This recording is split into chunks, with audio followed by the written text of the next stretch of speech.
والصلاة والسلام على سيدنا محمد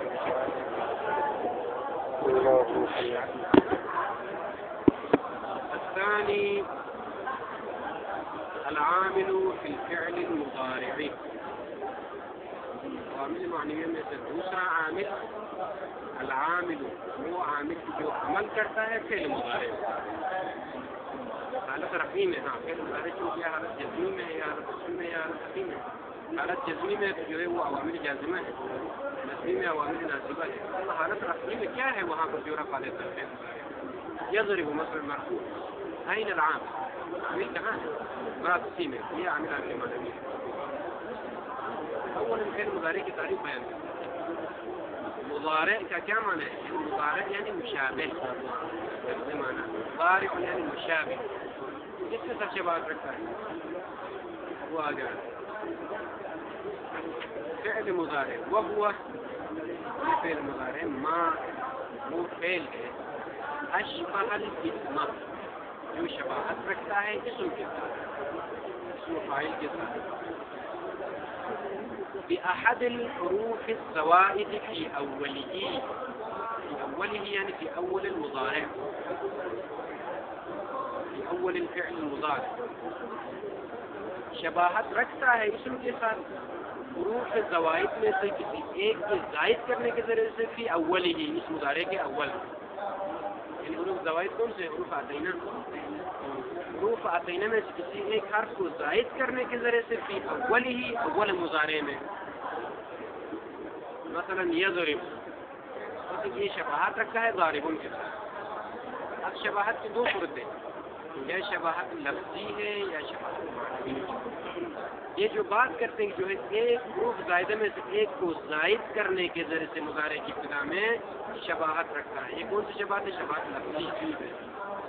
کیسے؟ مثلا یضربون میں کتنے حروف ہیں؟ 4. ضاربون میں بھی 4. وہکذا، وہاں پر ایک زائد ہے، یہاں پر ایک زائد ہے. وہاں پر پہلا حرف متحرک ہے یضربون میں، یہاں پر بھی پہلا حرف متحرک ہے، حرکت ہے اس کے اوپر. وہاں پر دوسرا حرف ساکن ہے، یہاں پر بھی دوسرا حرف ساکن ہے الف. وہاں پر تیسرا حرف متحرک ہے، یہاں پر نہیں. وہکذا حرکات سکنات میں مشابہ ہے. یہ تفصیل بات مائیں گے، بس یہاں پر لکھ ہیں. اس کے بعد دوسری شباہت معنوی. شباہت معنوی جس طرح سے اسم فاعل میں معنی حال اور استقبال دونوں پائے جاتے ہیں، اسی طرح فعل مضارع میں معنی حال. اب کہتے ہیں کہ جو ہے ٹھیک ہے لیکن یہ تفصیل یہاں پر نہیں عوامل میں. مثلا یہاں پر کہا کہ جو ہے شباہت رکھتا ہے اسم کے ساتھ حروف زوائد میں سے کسی ایک کو زائد کرنے کی وجہ سے اول میں. کیوں شباہت رکھتا ہے؟ شباہت رکھنے کی علت لوقوع المضارع مشترکا بین الحال والاستقبال. یہ شرح شباہت معنوی کی. فعل مضارع مشترک واقع ہوتا ہے معنی حال و استقبال میں، كما أن اسم الفاعل مشترك بين الحال والاستقبال، وهكذا فعل المضارع مشترك بين الحال. اور دوسری صورت ہمارے پاس اسم یا نکرہ ہے یا معرفہ ہے. نکرہ ہے اس کو ہم معرفہ بناتے ہیں. مثلا رجلون اسم ہے کہ نہیں؟ نکرہ ہے. الرجل کو خاص ہو جائے. یضرب پڑھو گے جو ہے ممکن ہے زمان حال ہو، ممکن ہے زمان استقبال ہو، لیکن سوف یضرب، سیضرب خاص ہو. کما ان رجل مشترک بین سائر بنی آدم، بنی آدم کے اولاد کے درمیان رجل مشترک ہے، لیکن اس کو خاص کیسے کرتے ہیں؟ الرجل. اسی طرح سے یضرب مشترک ہے بین زمان حال اور استقبال، لیکن سیضرب او سوف یضرب کہنے سے خاص. وہکذا لام کو داخل کریں گے لا یضرب تو زمان حال. یہ ایک شباہت. کہتے ہیں کہ مشترک ہے زمان حال اور استقبال کے درمیان. اگر مشترک ہے تو تخصیص کیسے دی جاتی ہے مضارع کو؟ وتخصیص المضارع، مضارع کو خاص کیا جاتا ہے. خاص کیا جاتا ہے بالسین و سوف، سین کے ذریعے سے اور سوفہ کے ذریعے سے، استقبال کے ساتھ خاص کیا جاتا ہے. کما ان رجلا، جس طرح سے رجل مشترک ہے بین سائر رجال بنی آدم، رجل اسم ایک میں رجل اسم یہ جس طرح سے مشترک ہے بین السائر یعنی جمیع تمام دوسرے مراد نہیں ہے تمام رجال بنی آدم کے درمیان مشترک ہے اسی طرح سے فعل مضارع میں مشترک ہے ٹھیک اور فعل مضارع کو تخصیص دی جاتی ہے تین اور صفوں کے طرف سے یہاں پر اسم کو وہ تخصیص ہو باللہ اس رجل کو جو مشترک اس کو خاص کیا جاتا ہے لام سے نحو الرجل کوئی مبہم اور مشترک مراد نہیں ہے بلکہ کوئی خاص معبود جو اس کے ذہن میں ہے وہ رجل مراد ہے ہر رجل خاص کیا جاتا ہے واضح هذا المطلب اب یہ مطلب بیان کرنے کا فلسفہ کیا ہے اس شباہت کو فعل مضارع کی تعریف بیان کرنے کا یہ شباہت رکھا اسم کے ساتھ اور مثال دی کہ جو ہے جس کا جسم مشترک ہوتا ہے اس کو خاص کیا جاتا ہے ہمارے پاس عادات ہے جن کے ذریعے اس کو خاص کیا جاتا ہے اسی طرح فعل مضارع بھی عام ہو اس کو خاص کیا یہ مطلب بیان کرنے کا فلسفہ کیا ہے فلسفہ یہ ہے کہ اصل میں فعل مبنی ہوگا الاصل في الفعل ان يبنى والاصل في الاسم ان يكون معرب اصل اعراب اسم کے لیے اور بنا فعل کے لیے تمام افعال میں صرف ایک فعل مضارع ہے جو معرب ہوگا جہاں کہیں بھی خلاف اصل کوئی مطلب آ جائے تو وہاں پر سوال کیا جاتا ہے کہ ایسا کیوں ہونا چاہیے اصل میں فعل کا مبنی ہونا ہے یہ مضارع کیوں معرب ہے یعنی کہتے ہیں کہ فعل مضارع شباہت رکھتا ہے ایک اسم معرب کے ساتھ اسم میں اصل میں کیا ہے اعراب یہ فعل مضارع حرکات و سکنات میں اور معنی کے لحاظ سے اسم فاعل کے ساتھ شباہت رکھتا ہے اسم فاعل معرب ہے لہذا یہ بھی معرب ہوگا ایک یہاں تک ایک مقدمہ اس کے بعد ٹھیک یہ معرب ہوتا ہے لیکن اعراب کہاں سے آتا ہے کوئی عامل ہے وہاں پر دینے والا یا نہیں اس طرح سے رب ٹھیک ہے کہ نہیں ابھی ہماری بات یہاں پر آ کر رکتی ہے ٹھیک ہے آپ نے شباہت کو ثابت کیا شباہت کو ثابت کر کے کیا حاصل کیا اعراب معرب فعل مضارع معرب من یا اعراب رفع یعنی ہماری بات رفع میں جازموں میں لم ہے وہاں پر لم جزم دیتا ہے ناصبوں میں لن ہے وہ لن نصب دیتا ہے لیکن ہماری بات معرب تو ہو گیا حالت رفع میں حالت رفیع میں یہ ضریب مسئلہ یہ ضمہ حالت رفیع کی علامت ہے یہ ضمہ کہاں سے ہے کس نے دیا اس ضمہ قام زید میں قام نے دیا فاعل مرفوع اما یضرب میں یہ یضرب کے اعراب کہاں سے ہے اب کہتے ہیں کہ شباہت جب ہے اسم کے ساتھ اعراب تو آ گیا لیکن کوئی عامل نہیں ہے وہاں پر جس کو ہم مشاہدہ کر سکیں لہٰذا اس کا عامل معنوی کیا ہے معنوی آپ نے مبتدا خبر میں کہا کہ مبتدا خبر میں عامل معنوی ہے کہ جو ہے تجردهما عن العوامل اللفظیہ هذا تجرد یہ تجرد یہ خالی ہونا جو کہ لمس میں نہیں آتا ہے یہ تجرد جو کہ مشاہدے میں نہیں آتا ہے یہ عمل کرتا ہے یہاں پر کیا ہے اب یہاں سے آگے یہ مطلب ٹھیک ہے کہ نہیں شباہت کی ذریعے ثابت ہے کہ یہ معرب یہ بھی ذہن میں رکھے اسم فاعل عمل کرتا ہے فعل کے ساتھ شباہت رکھتے ہیں جو گئی بات اسم فاعل فعل کے ساتھ شباہت رکھ کے عمل کرتا ہے اسی لیے میں نے عوامل قیاسیہ میں بار بار تکرار کیا کہ یہ وہ اسماء اسم فاعل اور مفعول صفت مشبہات یہ جو شباہت عمل کرتے ہیں فعل کے ساتھ شباہت رکھتے ہیں جو گئی بات اما فعل مضارع اسم فاعل کے ساتھ شباہت رکھ کے معرب ہو جاتا ہے وہ اسماء فعل کے ساتھ شباہت رکھ کے عمل کو لے کے جاتے ہیں اور اپنے لیے اپنے کو قوی بنا کے عمل کرتے ہیں اور یہ فعل مضارع اسماء کے ساتھ شباہت رکھ کے معرب ہو جاتا ہے اعراب کو کسب کرتا ہے اب اس کے بعد فعل مضارع ٹھیک فعل مضارع معرب ہے ہماری بات ابھی فعل مضارع جب معرب ہو تو یا فعل مضارع نون تاکید ثقیلہ کے ساتھ ہے یا بدون نون تاکید نون تاکید ثقیلہ اور ثقیلہ سے خالی ہو مضارع کی جو 14 صیغے ہیں 14 میں سے صرف 2 صیغے مبنی ہیں باقی سب معرب ہیں جو کوئی بات ہاں جمع مؤنث کی 2 صیغے مبنی ہیں یضربن اور تضرب یہ 2 مبنی سکون ہے بات ساکن ہے یہاں پر باقی سب 12 صیغے معرب ہیں ایک یہ صورت اما نون تاکید ثقیلہ داخل ہو فعل مضارع کے اوپر کتنے صیغے مبنی ہیں 6 صیغے مبنی ہیں کون کون سے مفردات کتنے؟ 5 مفردات اور 2 جمع مؤنث، 7 صيغے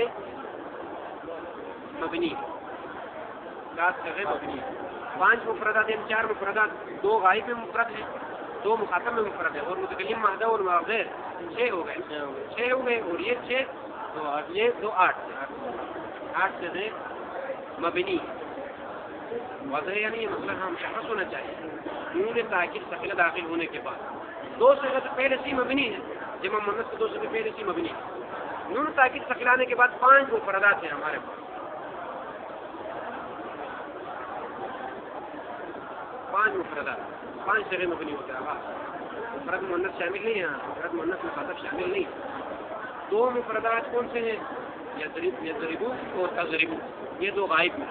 مخاطب میں تضربو، 3 متکلم وحدہ اور مال غیر. مخاطب مفرد مؤنث جو تضربین ہے نا وہ مورب ہے، اس کو شامل نہیں، یہ نہیں.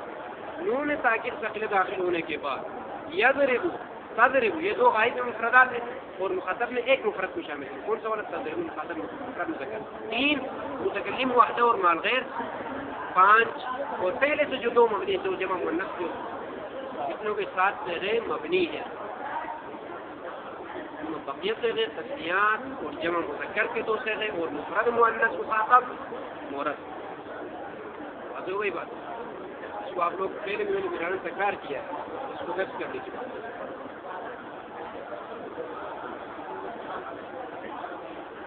یہ کہتے ہیں کہ ولا يعرب من الفعل غیرہ غیر المضارع، اعراب نہیں دیا جاتا ہے فعل میں سے غیرہ غیر مضارع کو. مضارع کا علاوہ کسی فعل کو مورب نہیں کیا جاتا ہے. تنہا فعل مضارع ہے جو مورب ہوتا ہے، وہ بھی شباہت رکھ کے، ہاں خود سے نہیں، اصل میں وہ بھی مبنی ہے، شباہت رکھ کے مورب ہوتا ہے. لیکن مورب ہونے کے لیے شرط ہے، جیسا کہ ہم نے بیان کیا. کب مورب ہوتا ہے فعل مضارع؟ اذا لم يتصل به نون التاکید. ہاں، جب نون تاکید متصل نہ ہو. نہیں، اگر متصل ہو نون تاکید، ابھی جو صيغے ہم نے گنے وہ سب مبنی ہے، باقی وہ مورب ہے. جو بات ایسا نہیں کہ نون تاکید ملنے کے بعد سب صيغے مبنی ہوتے ہیں، نہیں. جو ہم نے بیان کیے 5 مفردات، 2 جمع مؤنث، یہ مبنی ہے. ولا نون جمع المؤنث، ہاں، اور جمع مؤنث کی نون متصل نہ ہو وہ صيغے مورب ہوتے ہیں. جہاں نون جمع مؤنث ہے وہ 2 صيغے مبنی ہیں، نون تاکید ثقیلہ متصل ہو یا نہ ہو وہ مبنی ہے. تمام آپ لوگ یہاں پر یہ تحقیق کریں کہ 14 میں سے نون تاکید ثقیلہ آنے سے پہلے 12 صيغے مورب ہے، 2 صيغے مبنی. نون تاکید ثقیلہ آنے کے بعد مفردات اور متکلم وحدہ اور ما غیر ملا کے پہلے سے جو 2 مبنی ہے وہ سب ملا کے 7 صيغے مبنی ہے، باقی وہ مورب. ہاں، بعد میں جو ہے مفردات میں رفع ہے، تسنیات میں الف ہے، جمع میں کیا ہے؟ آغا. تسنیہ میں نون وزن رفع ہے، جمع مذکر میں بھی نون وزن رفع ہے. یہ رفع کی علامت ہے. علی کل حال جو صيغے مورب ہے، یہ اعراب کہاں سے آیا؟ بات اسی میں نا ہماری. اب یہاں سے یہ مطلب بیان ہوگا. والمختار عند الکوفیین، کوفیین کے تصدیق جو مختار ہے، جس کو اختیار کیا انہوں نے، فی عامل رفع المضارع، مضارع کے رفع کے عامل میں جو اختیار کیا انہوں نے، کیا اختیار کیا یہ مختار؟ ان العامل، عامل تجرد المضارع، مضارع کا خالی ہونا ہے، عن الجوازم والنواصب، نواصب اور جوازم سے خالی ہونا. یہ تجرد ہی عامل معنوی ہے. یضرب مورب اس لیے کہ میں حروف جازم اس کے اوپر ہے، نہ حروف نصب. یہ قول کوفیین. لیکن مصنف نے یہ نہیں کہا کہ میرے پاس یہ ہے، نہیں. ایک قول کوفیین کو نقل کیا ہے، ایک قول بصرین مصنف کے پاس مقبول ہے. علیقہ میں نیچے کہا ہے. وعند البصريين، بصرین کے پاس وقوع المضارع، موقع الاسم، اسم کی جگہ میں مضارع کا واقع ہونا ہے. اور آگے آ رہا مثلا زید یضرب ہے کہ نہیں، یہ فی موقع زید ضارب، جس طرح سے ضارب معرب ہے کہ نہیں وہاں پر زید ضارب، اسی طرح سے زید یضرب ضارب کی جگہ میں یہ معرب ہے، مطلب بس جہاں اس میں معرب واقع ہوتا ہے وہاں پر فعل مضارع ہوا تمام. اور شرط اس کے ساتھ ساتھ اسم کی جگہ میں بھی واقع ہو مع خلوه المضارع، مضارع خالی ہو عن الجازم والناصب، جازم سے اور ناصب سے خالی ہو.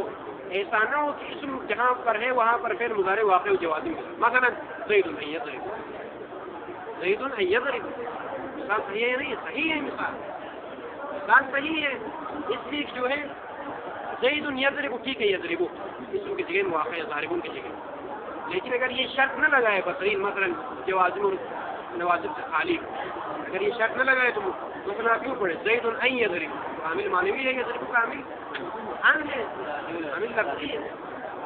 اسی لیے کہتے ہیں کہ اسم کی جگہ میں بھی واقع اور ساتھ ساتھ خالی بھی ہو جازم اور فإن هذا المعنى، یہ معنی کون سا معنی؟ اسم کی جگہ میں واقع ہونا اور ساتھ ساتھ جوازم اور نوازب سے خالی ہونا. هذا المعنى يرفع المضارع، یہ معنی جو ہے مضارع کو رفع دیتا ہے. یہ معنی کیا ہوتا ہے؟ مشاہدے میں نہیں آتا ہے، معنی ملموس نہیں ہے. کوئی بات على كل حال واعلم أن العوامل المعنوية ثلاثة عند الأخفش. عوامل معنوية أخفش کے پاس تین، اثنان ما ذکر، دو وہ جو ذکر ہو گئے في الكتاب، وأما الثالث يأتي غد إن شاء الله تعالى.